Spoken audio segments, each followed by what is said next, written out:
જે છોકરો સોફા પરથી ઊભો થઈને ક્યારેય પાણીનો ગ્લાસ પણ લેતો નહોતો, તે આજે વેરાવળના ધમધોપતા તડકામાં 50 કિલોની ગુણ ખભા પર લઈને રડી રહ્યો હતો. માત્ર ₹1ના સિક્કા માટે. પણ એવું તો શું થયું કે અબજોપતિ પિતાએ પોતાના એકના એક દીકરાને રસ્તા પર લાવી દીધો? મિત્રો, તમે આ કહાની સાંભળશો તો તમને ખબર પડશે કે આપણા દીકરાને પણ આપણે કેવી સમજ આપવી જોઈએ. તો આખી કહાની સાંભળજો. આ વાત છે સમુદ્ર કિનારે આવેલા એક સુંદર અને મોટા શહેર વેરાવળની. આ શહેરમાં દેવેન્દ્રભાઈ નામના એક ખૂબ જ પ્રતિષ્ઠિત અને અબજોપતિ ઉદ્યોગપતિ રહેતા હતા. દેવેન્દ્રભાઈનો મસાલાનો અને સીફૂડનો એક્સપોર્ટનો બિઝનેસ હતો. દુનિયાના કેટલાય દેશોમાં તેમના વહાણોના માલસામાન લઈને જતા હતા. તેમની પાસે અપાર સંપત્તિ હતી. શહેરની મધ્યમાં આવેલો 5 માળનો આરસ પહાણનો બંગલો લક્ષ્મી વિલાસ, આંગણામાં ઊભેલી કિંમતી વિદેશી ગાડીઓ અને ઘરમાં કામ કરતા 15 જેટલા નોકરો. દેવેન્દ્રભાઈએ આ બધું પોતાની સખત મહેનત, પ્રામાણિકતા અને રાત દિવસના ઉજાગરાથી કરીને ઊભું કર્યું હતું. તેઓ પૈસાની કિંમત બરાબર સમજતા હતા. પણ તેમના ઘરમાં બધું જ હોવા છતાં એક બહુ મોટી ચિંતા હતી, અને એ ચિંતાનું નામ હતું તેમનો 22 વર્ષનો એકનો એક દીકરો આર્યન. આર્યન દેખાવમાં ખૂબ જ સુંદર અને હેન્ડસમ હતો, અને તેને જોતાં એવું લાગતું કે ભણેલો ગણેલો હતો. પણ તેમનામાં સુધરી ન શકે તેવી આળસ અને ઘમંડ હતા. તેને મનમાં એવું અભિમાન હતું કે મારા પિતા પાસે કેટલા પૈસા છે કે મારે જિંદગીમાં ક્યારેય કશું કરવાની જરૂર જ નથી. આર્યનની દિનચર્યા કંઈક અલગ જ હતી. આવી હતી તેની દિનચર્યા: બપોરે 12 વાગ્યે ઉઠવું, મોડી રાત સુધી મિત્રો સાથે મોંઘી ક્લબોમાં પાર્ટીઓ કરવી અને બપોરે મોડા જાગવું. આવી એની દિનચર્યા. અને આખાય ઘરમાં આશો આરામ કરતો, ટેકનોલોજીનો દુરુપયોગ કરતો, આખો દિવસ પોતાની એસી રૂમમાં આરામદાયક સોફા પર પડી રહેતો અને મોંઘા ગેમિંગ લેપટોપ પર વિડીયો ગેમ્સ રમતો, નોકરો પર હુકમ ચલાવતો અને આવી રીતના આખો દિવસ તે પસાર કરતો.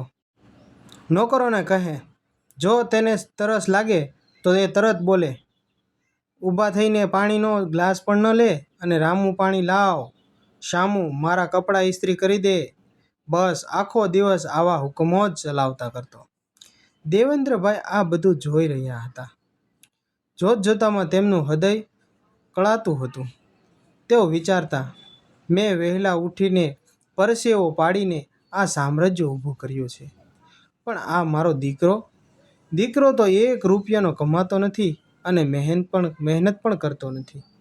જો આ જ હાલત રહી તો મારા ગયા પછી આખો બિઝનેસ અને સંપત્તિ રોડ પર આવી જશે.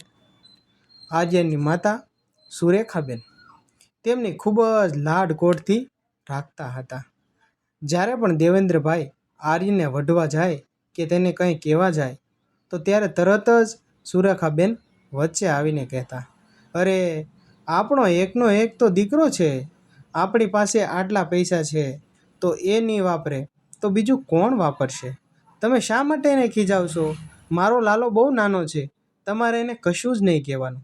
આવી રીતના તેને સુરેખાબેન બસાવી લેતા. એ મોટો થશે એટલે આપોઆપ સમજી જશે.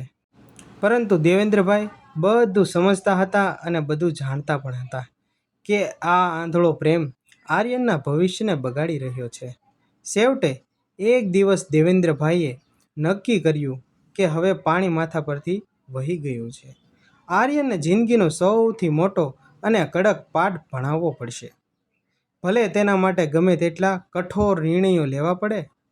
એક સોમવારની સવારે જ્યારે આર્યન હંમેશની જેમ બપોરે 12 વાગ્યે આંખો ચોળતો ઉતરતો જાગ્યો, ત્યારે દેવેન્દ્રભાઈ ડાઇનિંગ ટેબલ પર ગંભીર ચહેરો કરીને બેઠા હતા.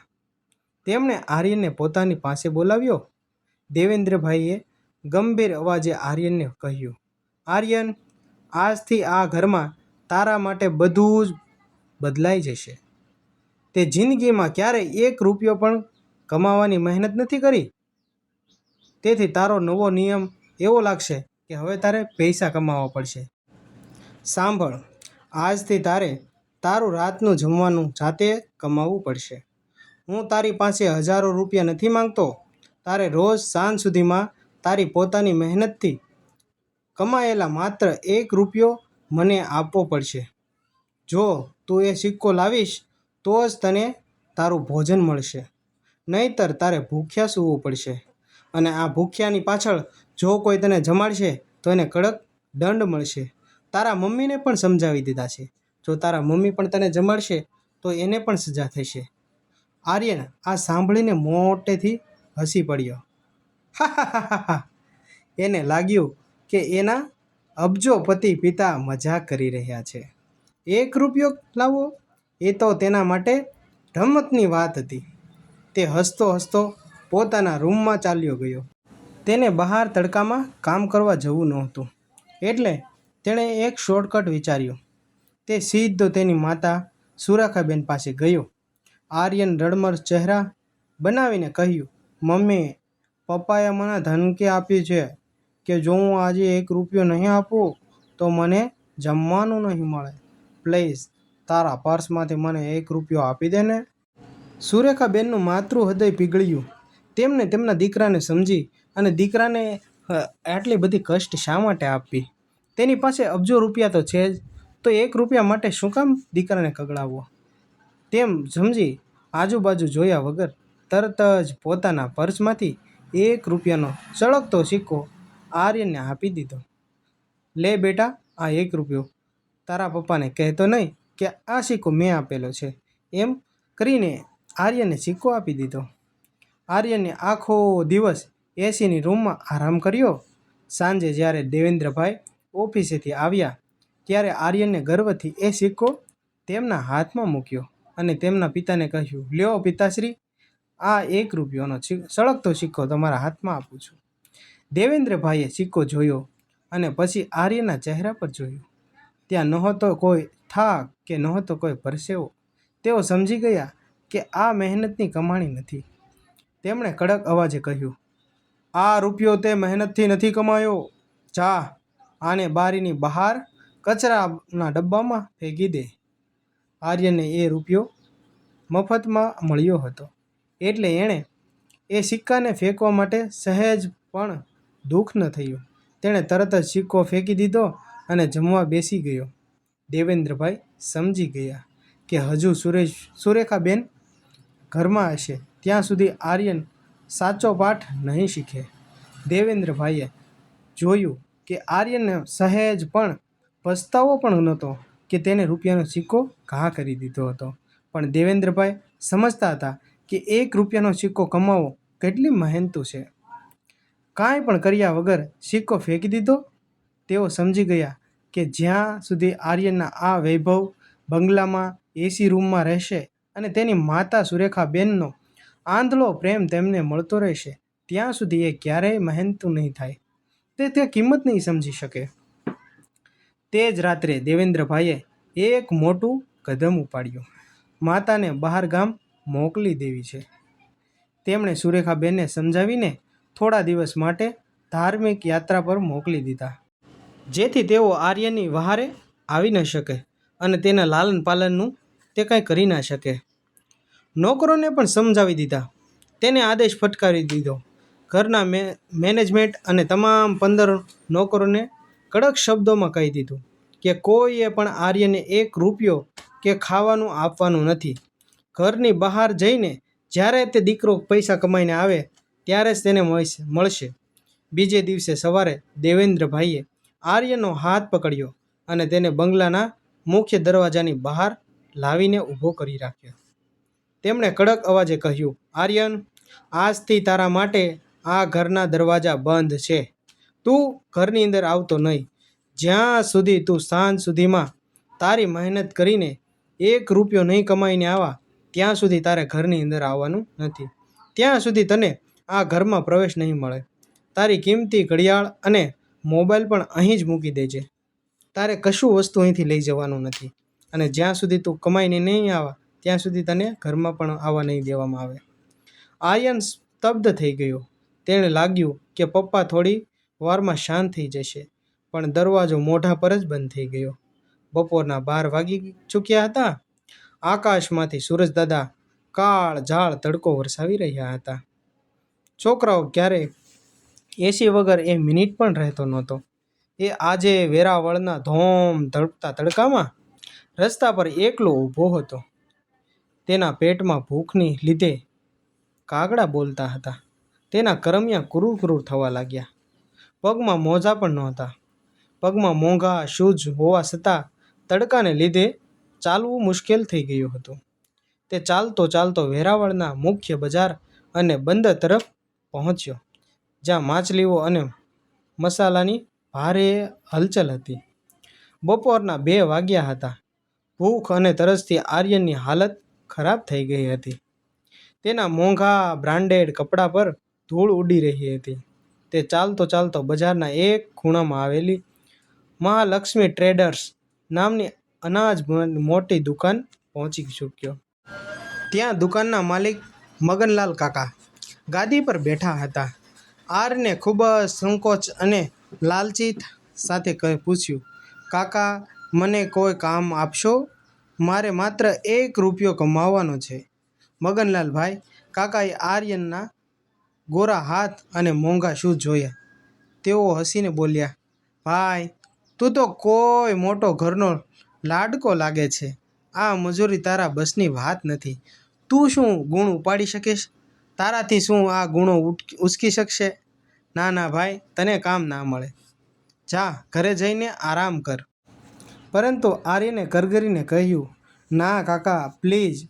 જો હું આજે 1 રૂપિયો નહીં કમાવું તો મારા પિતા મને ઘરમાં નહીં ઘૂસવા દે અને મારે ભૂખ્યા સૂવું પડશે. આર્યનનો કરુણ ચહેરો જોઈને મગનલાલ કાકાએ દિલ પીગળી ગયું. તેમણે દુકાનની બહાર પડેલી ઘઉંની ભારે ખમ ગુણો કોથળાઓ તરત ઈશારો કર્યો.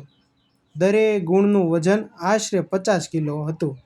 તેમણે કહ્યું, જો તું આ બરાબર પહેલી 10 ગુણોને ઊંચકીને અંદર ગોડાઉનમાં સરખી રીતે ગોઠવી દઈશ તો હું તને તારી મહેનતનો 1 રૂપિયો રોકડો આપીશ. આ જોઈને આર્યનની તો આંખો પહોળી થઈ ગઈ. તેને લાગ્યું કે શું હું આ ઉચકી શકીશ? પણ આર્યનને તો પેટમાં લાગી હતી ભૂખ અને ઘરે જવાની તલબ હતી. આર્યન માટે આ કામ લોઢાના ચણા ચાવવા જેવું હતું. જેણે ક્યારેય પાણીનો ગ્લાસ પણ નહોતો ઉચક્યો, તેણે આજે 50 કિલોની ગુણ ઉચકવાની હતી. પણ ભૂખની આંચ એટલી તીવ્ર હતી કે તેણે હિંમત કરી. પહેલો કોથળો જેવો આર્યનને પહેલા કોથળો પોતાના ખભા પર મૂક્યો, તેની કમર વળી ગઈ. તેના પગ થરથર કાપવા લાગ્યા.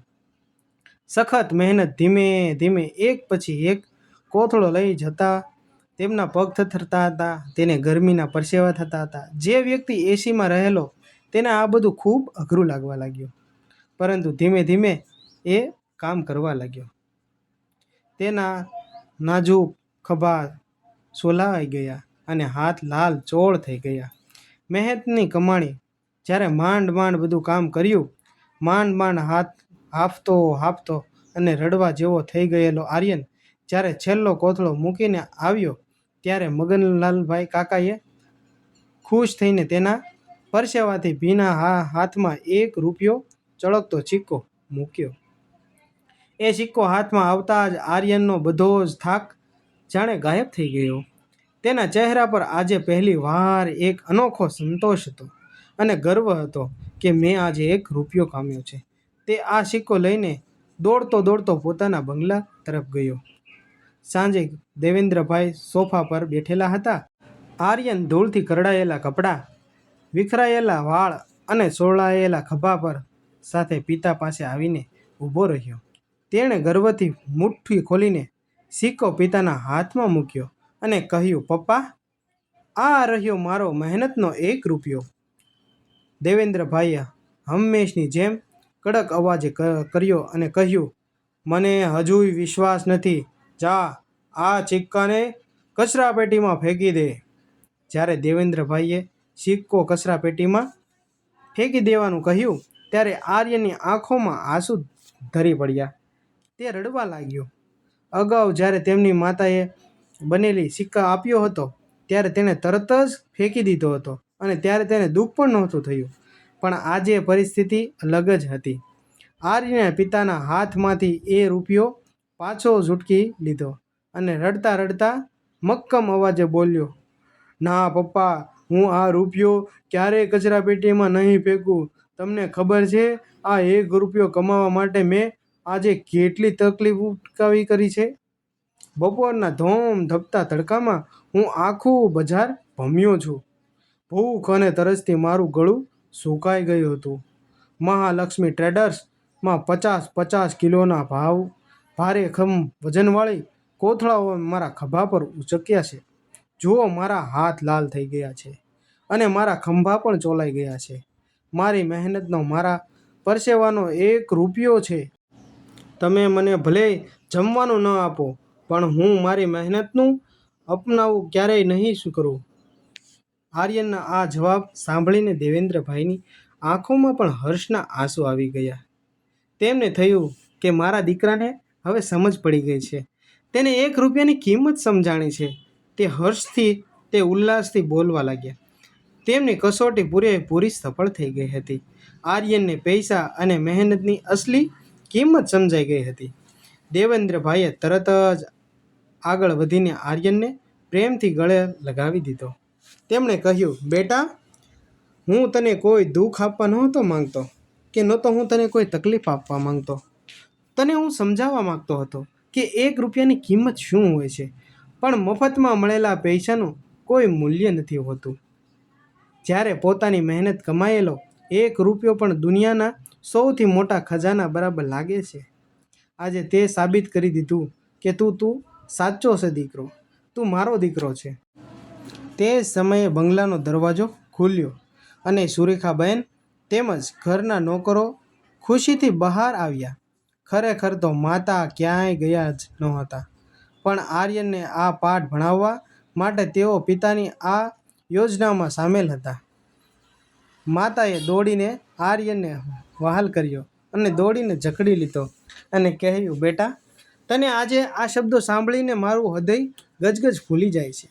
અને તેના સોલાયેલા ખભા પર દવા લગાવી. એ રાત્રે આર્યન પોતાના જીવનનું સૌથી સ્વાદિષ્ટ ભોજન લીધું, કારણ કે તેની પોતાની મહેનતની મીઠાશ ભળેલી હતી. આ મીઠાશ જાણે તેને એવું જમવાનું લાગ્યું જાણે અમૃત મળતું હોય. આ ઘટના પછી આર્યનની આળસ કાયમ માટે ગાયબ થઈ ગઈ. તે પિતાના બિઝનેસમાં જોડાઈ ગયો અને પછી પોતાની મહેનતથી તેને બધું આગળ લઈ ગયો. આ વાર્તામાંથી આપણે ઘણું પણ શીખવા મળે છે. મહેનતનું ગૌરવ. આપણા માતા પિતા જે પણ સંપત્તિ કમાય છે તેની પાછળ તેમનો દિવસ રાતનો પરસેવો હોય છે. તેના પૈસાનો ક્યારેય બગાડ ન કરવો જોઈએ. અને તમારા માતા પિતાની પણ સેવા કરો, તેની કદર કરો. જ્યારે માતા પિતા હોય છે ત્યારે આપણે તેની કદર નથી કરી શકતા, અને જ્યારે ન હોય ત્યારે ફૂટીને રડીએ છીએ કે મારા માતા પિતા ક્યારે મને મળશે, ક્યારે મળશે. પણ મિત્રો, તમારા માતા પિતાની સેવા કરો, તેને સાચવો, એ જ સૌથી મોટું પુણ્ય છે. અને તમને મિત્રો આવા મારા વિડીયો જોવા પસંદ હોય તો મારી ચેનલને લાઈક કરો, શેર કરો, સબસ્ક્રાઈબ કરો. અને મિત્રો, હા, તમારા મિત્રોને પણ મોકલો જેથી એ પણ જોઈ શકે. અને કમેન્ટ કરો કે તમને કેવી વાર્તા સાંભળવી ગમે છે. તમે કમેન્ટ કરશો તો હું આગલા વિડીયોમાં તમારું નામ પણ લઈશ અને તમારી સ્ટોરી પણ બનાવીશ. તો મિત્રો, તમારા મિત્રોને શેર કરો અને વિડીયો જોવા બદલ થેન્ક યુ. તમારો ખૂબ ખૂબ આભાર.